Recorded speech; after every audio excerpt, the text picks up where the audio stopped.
Sodanandana brajajana ranjana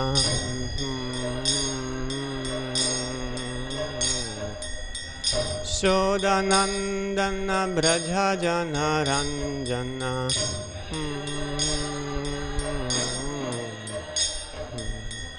Munatira vanachari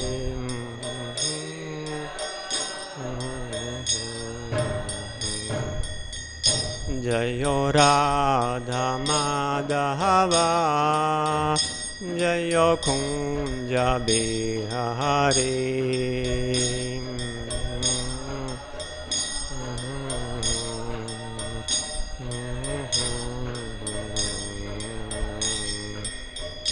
Jayo Radha Madhava Jayo Kunja Bihari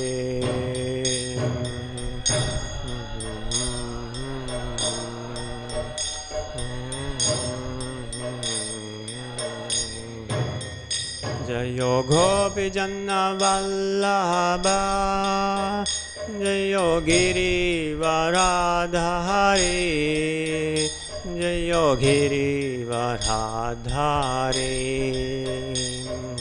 Gopi Janna Vallabha Jayo Giri Varadhari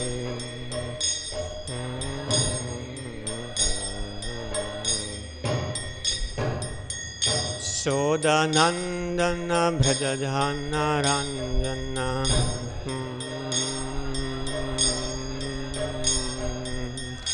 Sodanandana brajajana ranjana Sodanandana Munatira vanachari Munatira Jayo Radha Madhava Jayo Kunja Bihari Radha Madhava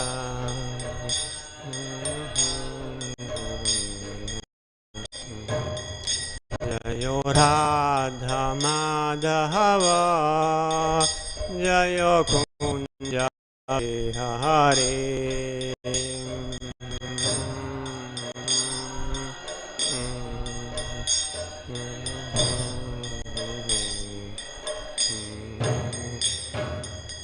Hare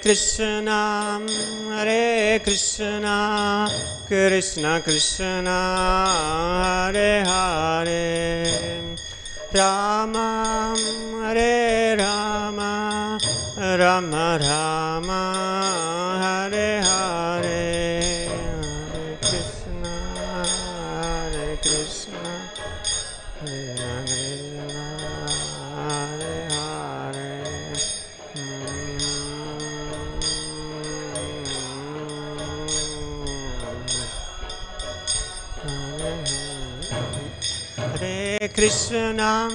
Hare Krishna, Krishna Krishna, Hare Hare, Hare Rama,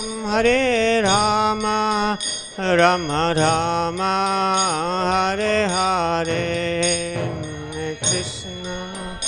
Hare Krishna, Krishna Krishna, Hare Hare, Hare Rama, Rama Rama, Hare Hare. Shri Radha Madhava ki jai, Grantaraj Srimad Bhagavatam ki jai, Srila Prabhupada ki jai.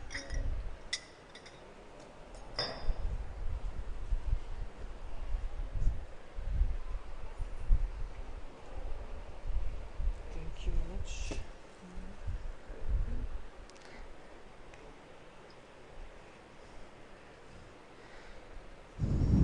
This morning we are reading from Srimad Bhagavatam, Canto 1, final chapter of the first canto, the appearance of Shukdev Goswami, This is chapter 19 and this verse 14. Om Namo Bhagavate Vasudevaya.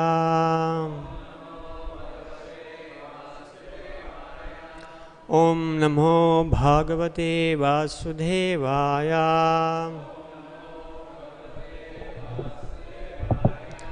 Om Namo Bhagavate Vasudevaya.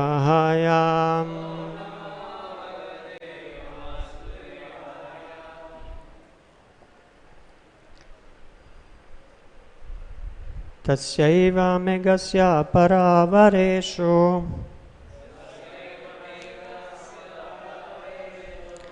vyāsakta-cittasya gṛheṣv abhīkṣṇam. nirveda-mūlo dvija-śāpa-rūpo. yatra prasakto bhayam dhatte. tasyaiva ghasya parāvareśo. vyāsakta-cittasya gṛheṣv abhīkṣṇam. nirveda-mūlo dvija-śāpa-rūpo. yatra prasakto bhayam dhatte. Please chant.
Mataji?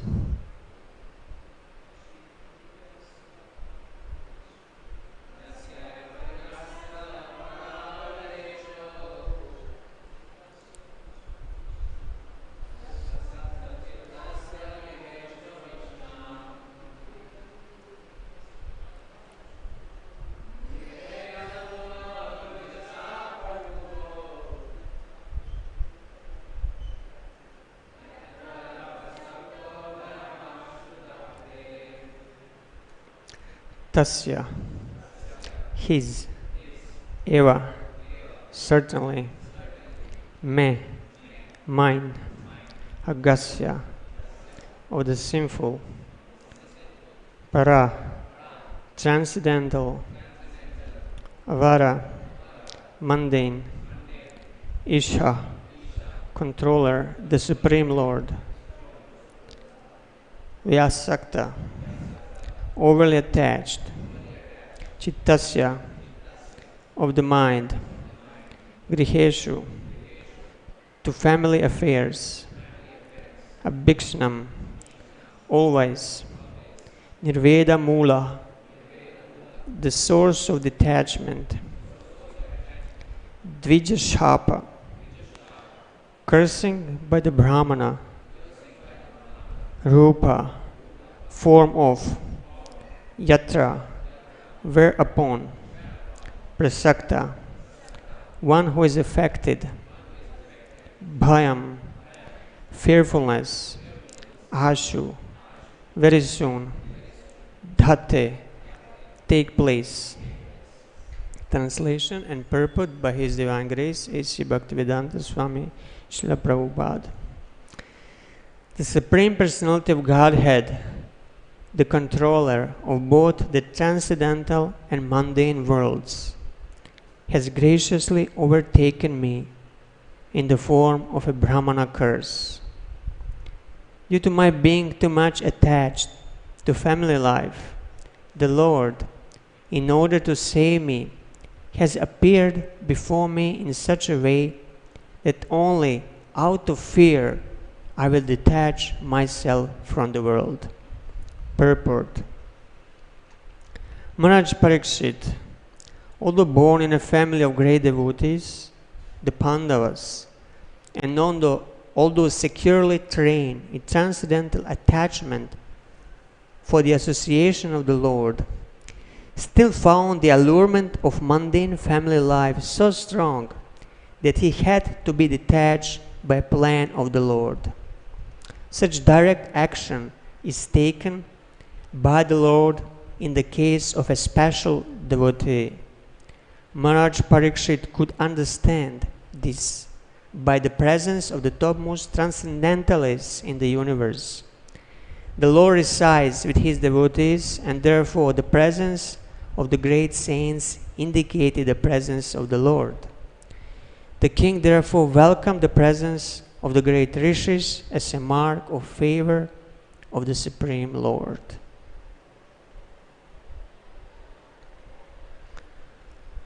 Om Jnanatimirandasya Jnananjana-śalakaya Chakshur Unmilitam Yena Tasmai Shri Gurave Namaha Vandeham Shri Guru Shyuta-pada Kamalam Shri Gurum Vaishnavamscha Shri Rūpaḥ Sagrajatam Sahagana Raghunatam Vitam Tam Sajivam Sadvaitam Savadutam Parijana Sahitam Krishna Chaitanya Devam Shri Radha Krishna Padam Sahagana Laita Shri Vishakam Vitamscha He Krishna Karuna Sindho Dhina Bandho Jagatpate Gopesha Gopiga Kanta Radha Kanta Namostute Tapta Kanchana Ghorangir Hade Vrindavaneshwari Rishabhanu Sute Devi Pranamami Hari Priye Namo Mahavadanyaya Krishna Prema Pradayate Krishna Krishna Chaitanya Namne Gorat Vishya Namaha Jai Shri Krishna Chaitanya Prabhu Nityananda Shri Advaita Gadadhar Shivasadi Gora Bhakta Vrinda Hare Krishna Krishna Krishna Hare Hare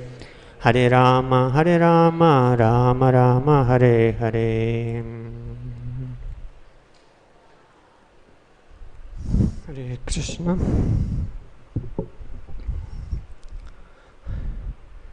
Can you think for a moment of one thing that you are very attached to in this world? It can be an object or a person, could be your wife, husband, father, mother, family member, could be your car, your property, anything you could think of that you're very attached to.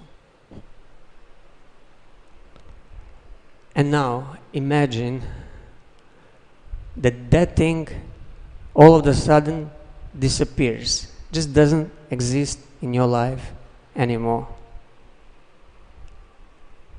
How would you feel?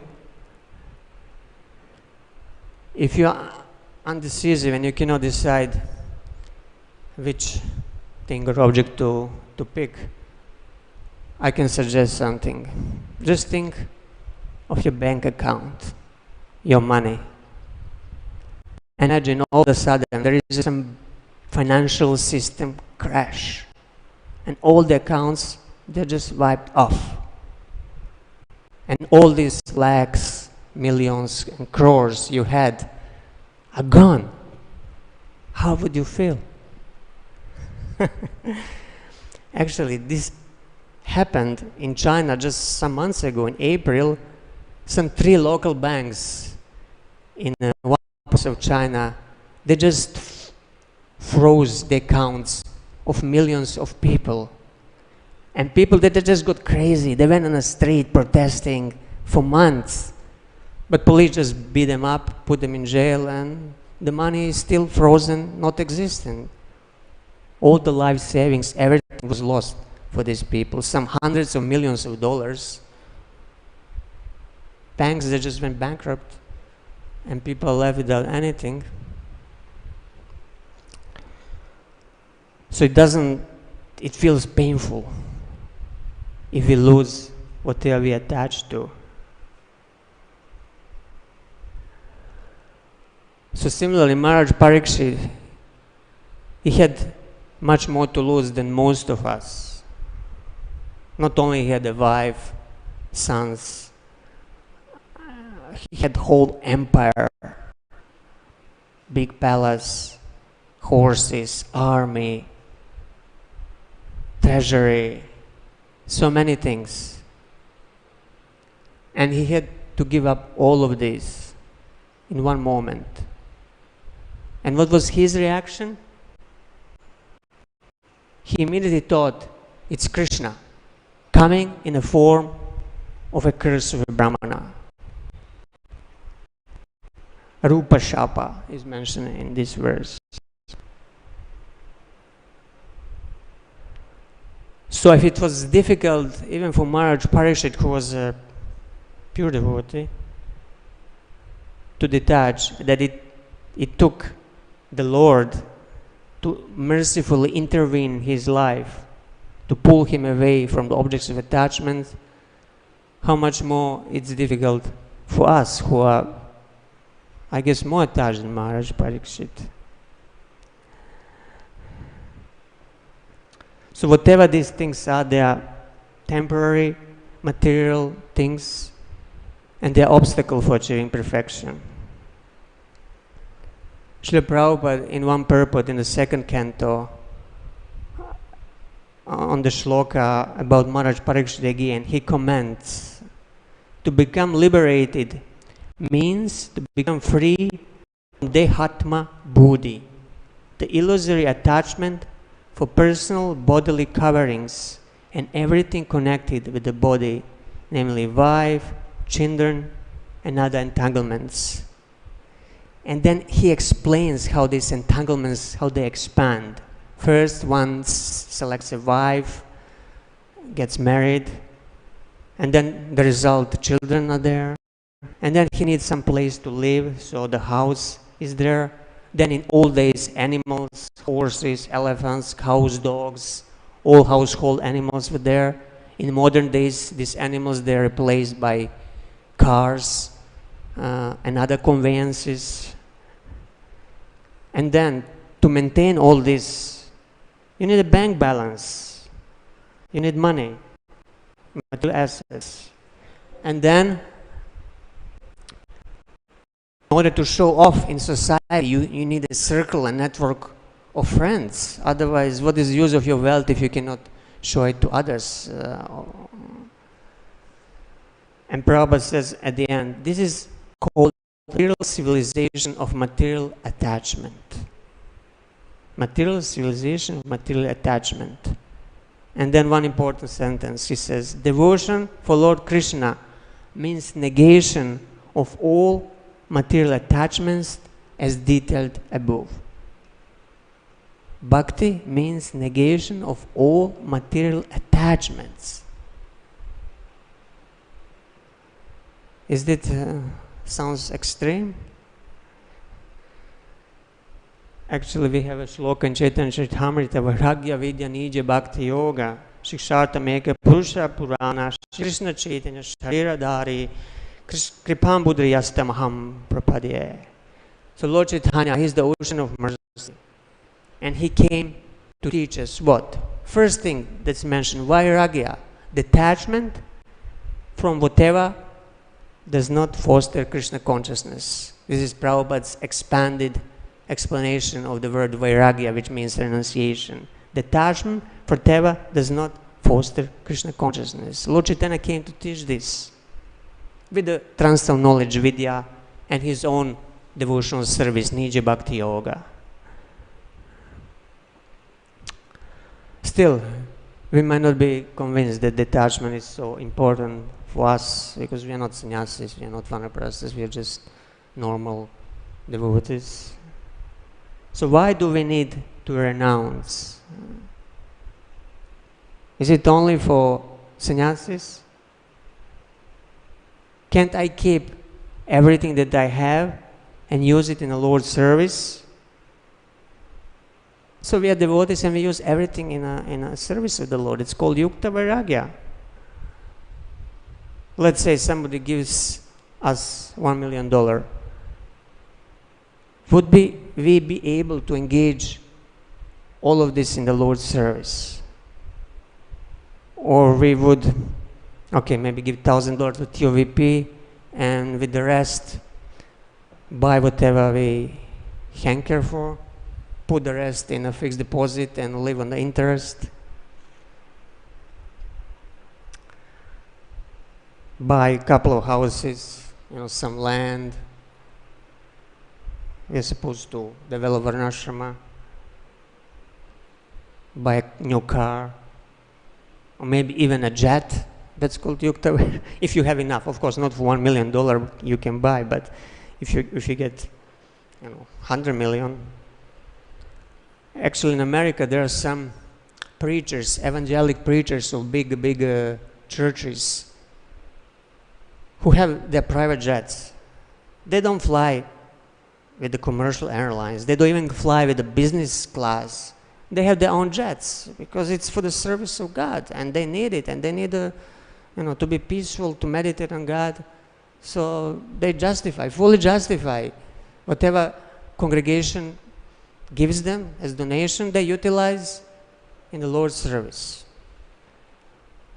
That's nice in theory, but in practice, there are those who are raising objections. No, they're just using hard-earned money of people who they're collecting in the name of donations for their own sense gratification. Let's look what Srila Prabhupada says about this topic.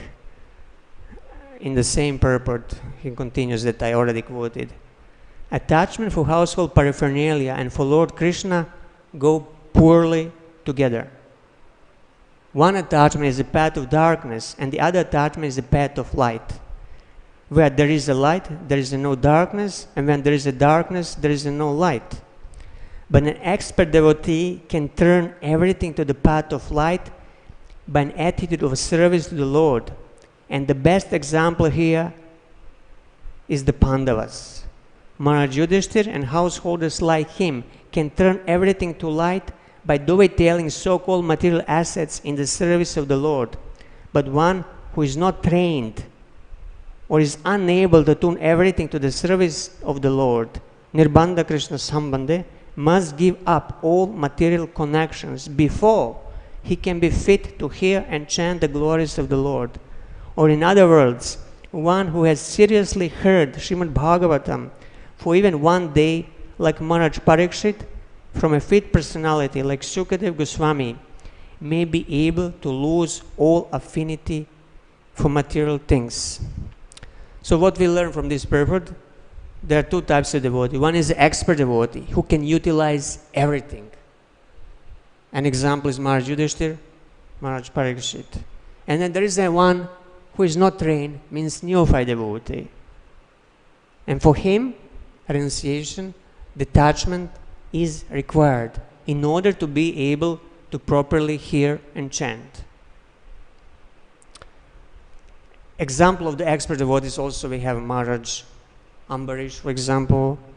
He used everything in the service of the Lord, although he was the emperor. Savai Mana Krishna Padaravindar, he used his mind, always thinking of Krishna, Vachansi Vaikuntha Guna Nuvarnana, his words in glorifying the Lord, his hands in cleaning the Lord's temple, Shrutim Chakra Chitta Sat Kathodaya, his ears to hear Krishna Katha, Mukunda Linga Darshana Drisha, his eyes to observe the deity form of the Lord. If one is on that level, everything he does is devotional service, and whatever material assets he uses, he's not using them for sense gratification. He's using them for the service of the Lord. So one can use everything in Krishna's service only when his consciousness is pure Krishna consciousness. Means his consciousness is the consciousness of pleasing Krishna with every thought, with every word, with every action. Before that stage, one is not able to use everything in Krishna's service. He will tend to use it for his own subtle or gross gratification. So that's why one whose consciousness is still on material platform, he needs to let go of his attachments first in order to focus his mind on Krishna. Otherwise, if he remains materially attached, all the time he'll be meditating on the objects of his attachments. Although outwardly he may put a show of devotional service, he may hear and chant and do so many things, but if he is strongly attached to something, he'll be meditating on these things instead of Krishna. Sahajas, they also put a show of devotional service, but what they think of sex life, because they are attached to women. Every morning we chant offenses, repeat offenses against the holy name. And what is the 10th offense? Yes, to not have complete faith in the chant of the holy name and to maintain material attachments even after understanding so many instructions on this matter. Maintain material attachments. So material attachments and devotional service, they just do not go together. Thus, in the Vedic civilization, at age of 50, one is supposed to take vanaprastha and leave his material attachments. It was compulsory, it was not optional. Somehow, vanaprastha as the ashram is quite undervalued in ISKCON. Nowadays, only sannyas is promoted and glorified, but not everybody is, fit to take sannyas. But everybody is fit for vanaprastha when he reaches certain age, 50 or some similar advanced age. So although Maharaj Yudhishthira and Maharaj Parikshit and Maharaj Ambarish, although they were fit to engage everything, hold their empire in the service of the Lord, still they left it at the appropriate time to set the example for the future generations, for us. So they didn't die at home. They didn't die like a Jamila who had to be dragged by the Yamadutas. Vidura was also preaching the same thing to Dhritarashtra, and the last moment Dhritarashtra detached and left home. Also, why Rupa Goswami gave away all his wealth that was described to be gold coins that could fit in one boot. It was huge wealth. He was a billionaire according to today's standards. He could have used everything in the service of the Lord. Can you imagine? He could, develop and spread Krishna consciousness by using this money in the state of Bengal. He could, and his brother Sanatana Goswami was a prime minister. It was the highest post in the kingdom after the Shah. So they could have worked together and do great things, build the temples and this and that. But still, they didn't. Maybe they didn't know about Yukta Vairagya. What do you think? No. Rupa Goswami, it was his sloka from Bhakti Rasamrita Sindhu. Anasaktasya vishayam yutarham upayunjantaha nirbadam Krishna sambandhe yuktam vairagya muchyate. He wrote it, so he must have known it.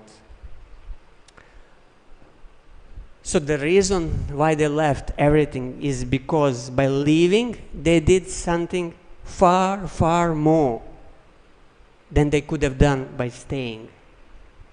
They could have contributed to the contemporary Bengal society in the 16th century to some degree for a couple of decades. They could have had some impact. But like this, by leaving everything and writing books about bhakti, they contributed the whole world for thousands of years, for many future generations. So they did much greater service by renouncing everything. So renunciation or vairagya involves moving away from objects of our attachments, which is physical distancing, but also internally we are supposed to distance in our mind and heart. But external or physical distancing is important because far from the mind, far from the heart and the mind, far from the eyes is far from the heart. If you are in the physical proximity of something that you are attached to, it is very difficult to detach yourself. That's why you have to move away physically, not to see this thing in front of your eyes every day in order to become detached. That's why renunciation is necessary. Why demigods in Svarga, they cannot make much spiritual progress there? All of the devotees, but because every day they are surrounded by such opulence for sense gratification. They are surrounded by very beautiful apsaras. And in such situation, it's just impossible to become detached because you are tempted every day. So that's why you need to live and forget about this in order to detach.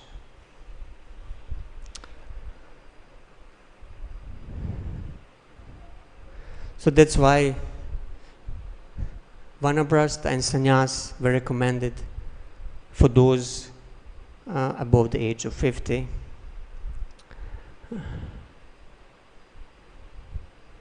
So today is Vishwarupa Mahotsava, the day when the elder brother of Lord Chaitanya, he took sannyas. Actually, this is one opinion. Another opinion, this is the day when he left this world in Pandharpur by entering the Vittalanath's deity. And it's also the day when Srila Prabhupada took sannyas.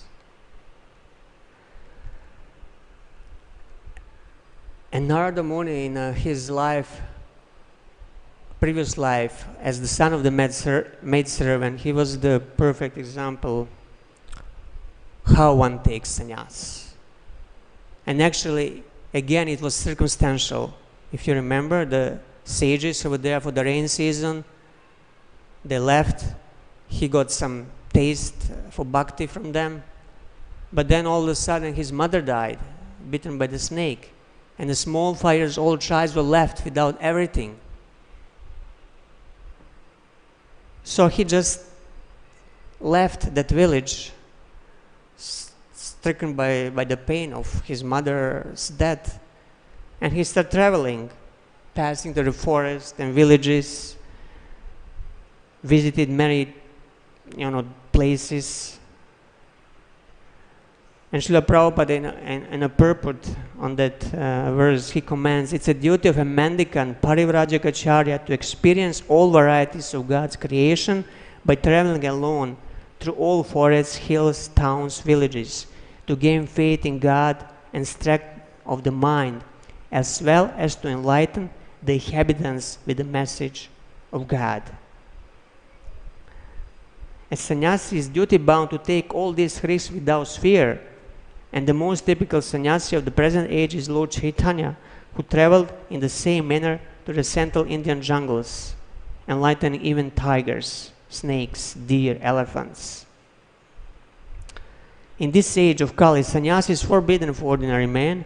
One who changes his dress to make propaganda is different man from original ideal sannyasi. So one who changes his dress just to get outward respect, VIP status and prestige is different from original sannyasi, like Lord Chaitanya was, like Narada Muni were.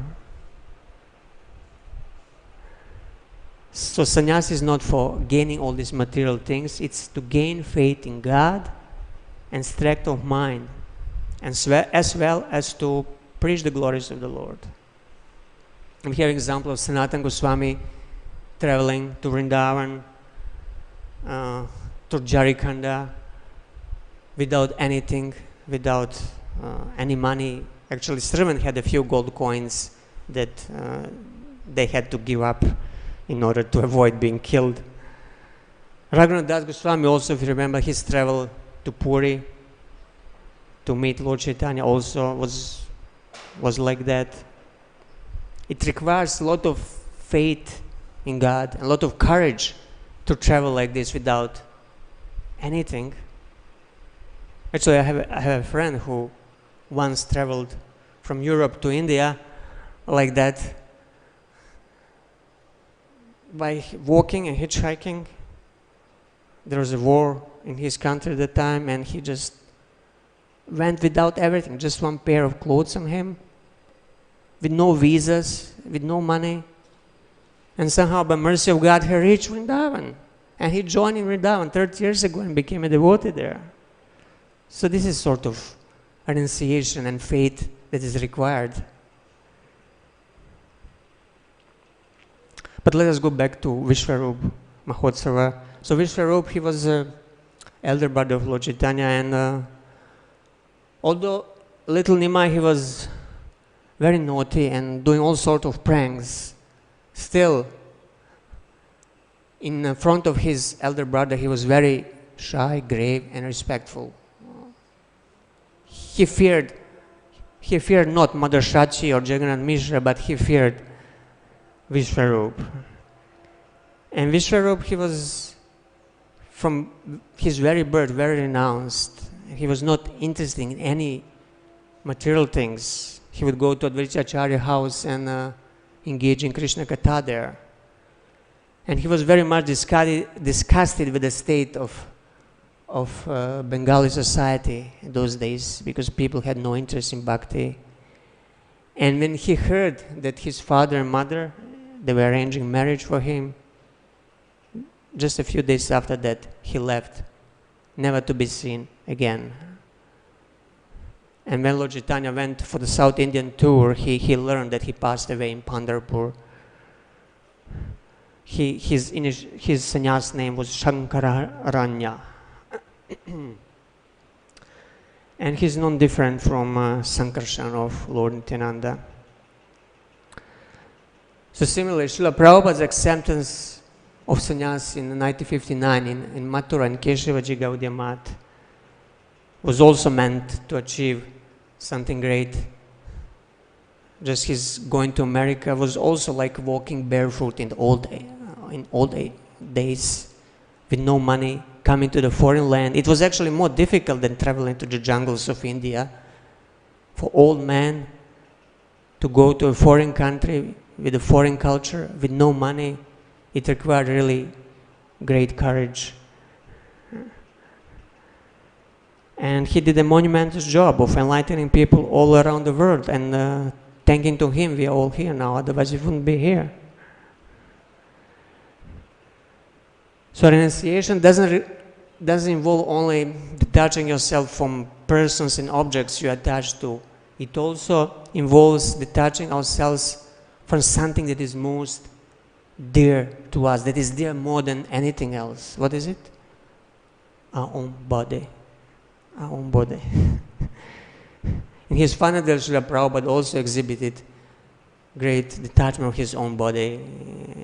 Although we can imagine how much pain he had, he was not affected by it.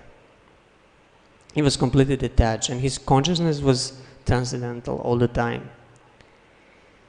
Similarly, Maharaj Parikshit also exhibited detachment of his own body as soon as he heard that he was cursed. Sutta Goswami describes that in the second canto. He says, Maharaj Parikshit, as a result of his wholehearted attraction for Lord Krishna, was able to give up all deep-rooted affection for his personal body, his wife, his children, his palace, his animals, like horses and elephants, his treasury house, his friends and relatives, and his undisputed kingdom.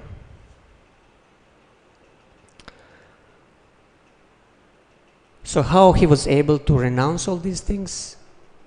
We hear in this sloka, due to his wholehearted attraction and attachment for Lord Krishna. You have to have attachment for something. In order to abandon material attachments, you need to develop different attachment. Word for attachment is raga, which general meaning is a feeling, but also feeling or passion, but also attraction and attachment. So we need to have raga for something. If we want to have raga for Krishna, we have to leave raga for material things. And vice versa, in order to leave attachment for material things, we need to develop attachments for Krishna. Raga is defined as deep thirst causing absorption in the object of your attachment. Deep thirst causing absorption. And Srila Jiva Goswami, he also describes it. When a devotee's heart is naturally attracted to the Lord and has a deep thirst for the Lord, then this is called raga. So attachment is so deep, passion for that object of your attachment is so deep that your mind spontaneously becomes absorbed in it. Then it's said that you have raga. Of course, if the object is material, it will be material attachment, material raga. But if the object is Krishna, then it's a spiritual attachment that is pulling you out of this world. So we need to learn to transfer our attachment to Krishna. Sometimes we hear the words raga-nuga bhakti, ragatmika bhakti. These are the higher stages of bhakti that are based on this attachment for Krishna. Bilamangal Thakur, he is the example of one who had great material raga, material attachment, and somehow he transformed it into spiritual. If you remember his life, he was very much attracted to one prostitute called Chintamani, to her bodily beauty, but she acted as his Shiksha Guru. When one night during the storm he came, being so attracted to her, he came to her door and she was completely bewildered that he had so much attraction for her personal body that she told him, if you would develop this sort of attachment you have for my personal body, if you would direct it to Krishna, you would become a great devotee. And he took these words to his heart, and he indeed became a great devotee after blinding himself. So the way to develop this raga is what? Again, I'll quote Srila Prabhupada to help us answer this. In this age, devotional service of hearing and repeating the holy glories of the Lord is strongly recommended, and one who takes the vow of renunciation and of family life need not imitate Parivrajaka like Narada, Lord Chaitanya, but may sit down at some holy place and devote his whole time and energy to hear and repeatedly chant the holy scriptures left by the great acharyas like the 6 Goswamis of Vrindavan. So simultaneously we do two things. We do our best to leave objects of our attachments, and we hear and chant about Krishna, and in this way strive to develop our attachment to Krishna. If you remember Mrigari the hunter, when Narada Muni initiated him, first he told him, before initiating him, you need to leave all your hunting equipment and other household paraphernalia. And he was worried, but how will I live? But Narada Muni assured him, don't worry, if you just engage in devotional service, I will send all the food. Similarly, prostitute that was purified, initiated by Haridas Thakur, she also gave away all her material possessions because they were obtained by sinful means, and she just sat and chanted next to the Tulsi whole day, and all her material needs were taken care of. We might be worried if we really renounce and we surrender to Krishna, how will we maintain ourselves? But all these examples, they encourage us that Krishna will take care of us. Still, we might not be able to leave our attachments. But in that case, do not worry. Krishna will help us. If we are sincere and really want only Him, Krishna will help us, like He helped Maharaj Parikshit. Forcefully, He will take it away. In this verse we hear, Krishna has overtaken me in the form of Brahmana's curse. So Krishna, if we are not able to live on our own, Krishna will also overtake us in different forms, in form of maybe some disease. Sometimes we hear devotees getting terminal disease, and then they're forced to surrender, or we will lose our money, or we will lose somebody who is near and dear. Or eventually, if none of these things happens, Krishna will overtake us as impending death. Sooner or later, Krishna will come to everybody as the death. But we have to recognize the Krishna who is coming to us and urging us to surrender. He's urging us to detach. And if he cannot do it, he will help us. He wants us to make progress. And he wants us to develop detachment from material things and develop attachment to him. So, time is ticking out. Just yesterday somebody told me, here in Mayapur the time is going so fast. When I was in my country, in China, it was so slow. Years went by so slow. But here, I'm already 3-4 years, and it went like seconds. So we don't want to be like a fish stranded in a small pool of water after the rain season. During the rain season, everything fills with the water, and then some fish happily swims there. But then, when the rain season is finished, all the water is drained out, and the fish is left on a dry land. So this is compared to the foolish family man who stays attached till the very end of his life. We don't want to be like that foolish family man, like Ajamila, although he was lucky. So we want to follow in the footsteps of Maharaj Parikshit. Another great devotees who gave us the example of renunciation. Even 200 years ago, this renouncing everything was a common practice in India. There is a story of Lal Babu, who was a famous and wealthy lord in present-day Bangladesh. He was a big zamindar, had a huge material possessions, very respected and famous. So he used to walk a little distance from his house on the bank of the river. And once, while he was walking, he heard the boatman. It was already late night, and boatman was remarking, "Oh brother, the day is over. Go across." He was calling him to go across. Hearing the boatman's word, he became thoughtful, contemplative. He was thinking, "Oh, maybe the day of my life is over. Better I hurry up, otherwise I'll be late to cross the ocean of birth and death." So he crossed the river and went home. Next day he also went, and again he heard a washerman addressing his wife. "The day is over. Go and burn the vasana."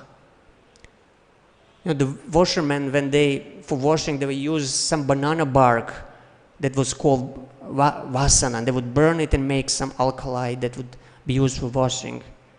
But Lal Babu, he understood. And vasana also means desire in Sanskrit. So he understood.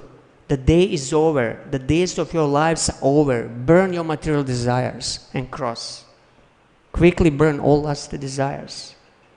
So these statements deeply impacted him. So he abandoned everything. His family, his big property. He came to Vrindavan and engaged in hearing and chanting. He built a temple. There is a Lal Babu temple in Vrindavan, and he also installed the deity of Sri Krishna there. So the day of our life will be over sooner or later. So we should do our best to abandon our material attachments and develop attachment for Krishna, His name, form, qualities, and pastimes through hearing and chanting. I will stop here. If you have any comments or questions. Yes, no, Nirveda Prabhu. The mic is there. Just one moment, please.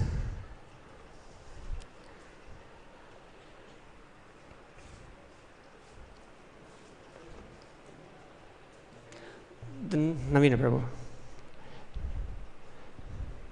Hare Krishna. Thank you, Prabhu.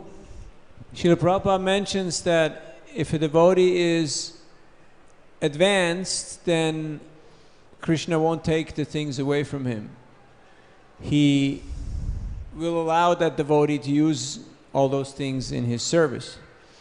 Srila Prabhupada, commenting upon his own life, often quoted Yasyaham manugrinami harishitadanam shanai, and he said, I had so many plans, I wanted to do business, and Krishna took everything away.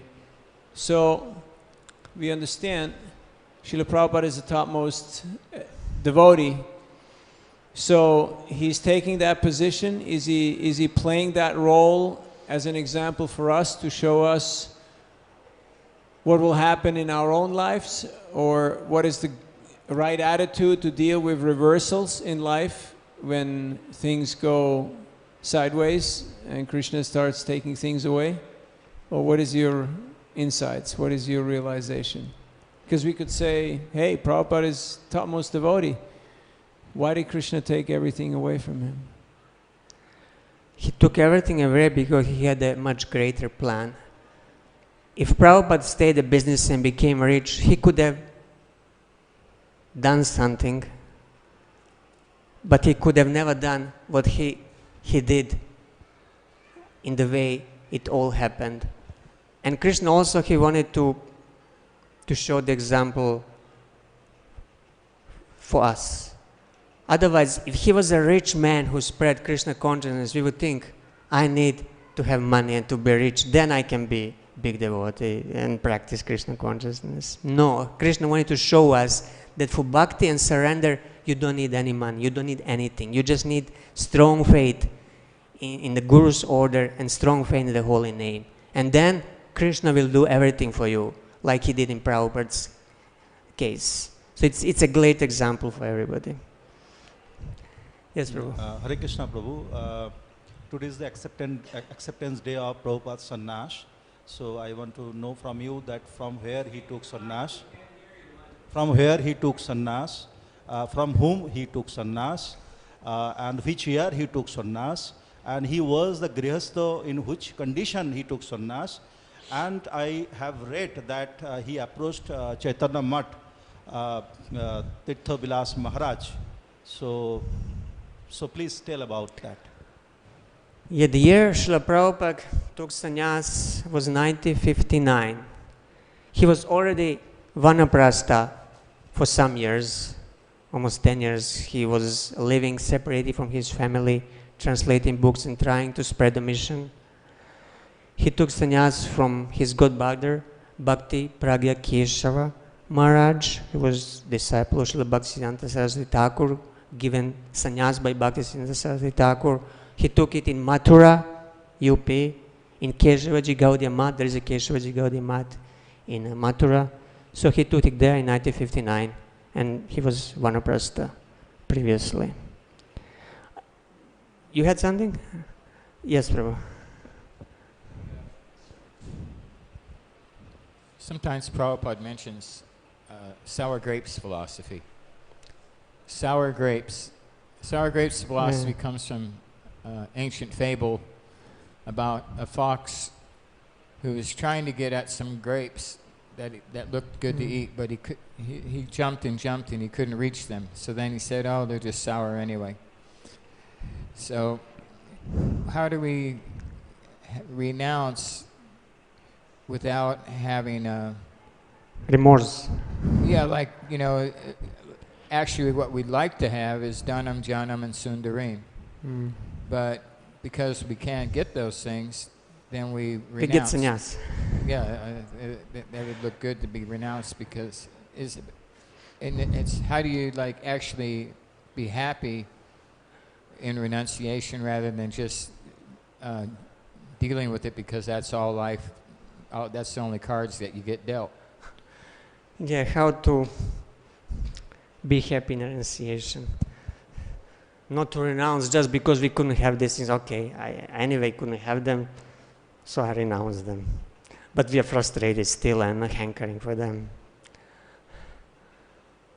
As I explained in the class, we have to develop raga for Krishna. We have to develop different sort of desires. As long as we have desires for sundari, for wealth, for all these material things, we'll be frustrated. Even whether we renounce or not, whether we have it or not, we'll be frustrated.